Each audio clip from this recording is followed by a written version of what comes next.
এখানে দেখা যায় 120 থেকে 30 বা এরকম কিছু একটা।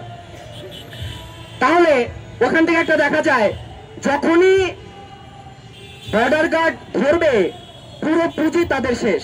অর্থাৎ সিন্ডিকেট যারা আছে তাদের কিন্তু কোনো ধর্মীয় পরিচয় নেই, না হিন্দু, না মুসলিম, না বৌদ্ধ, না খ্রিস্টান, তাদের একটা শ্রেণী পরিচয় আছে।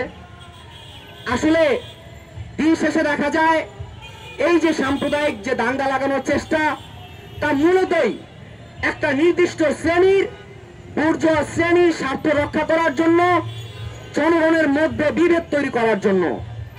আমরা মাওবাদী ছাত্র সংগঠন, বিপ্লবী ছাত্র যুব আন্দোলন, আমাদের মহান নেতা কমরেড মাও সেতুং মাওবাদ আমাদের শেখায় দ্বন্দ্ব দুই রকমের, অবৈরী দ্বন্দ্ব, বৈরী দ্বন্দ্ব। শ্রেণী দ্বন্দ্ব হচ্ছে বৈরী দ্বন্দ্ব, জনগণের মধ্যকার অভ্যন্তরীণ দ্বন্দ্ব হচ্ছে অবৈরী দ্বন্দ্ব। অবৈরী দ্বন্দ্ব যদি অবৈরীভাবে মীমাংসা করা না যায় তাহলে সে অবশ্যই বৈরী রূপ নিতে পারে।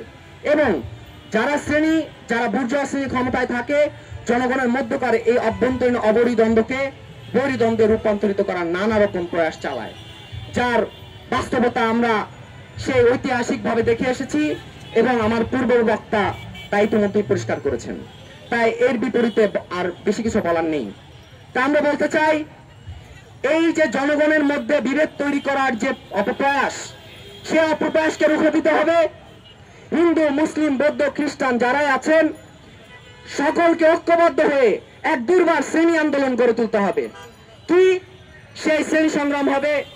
শ্রমিক শ্রেণীর নেতৃত্বে, প্রধানত কৃষকের উপর নির্ভরশীল কৃষক, ছাত্র, বুদ্ধিজীবী এবং জাতীয় বুর্জোয়া, তাদের বিরুদ্ধে, এই আমলা মুৎসুদ্দি শ্রেণীর বিরুদ্ধে, বৈদেশিক সাম্রাজ্যবাদের বিরুদ্ধে এবং ভারতীয়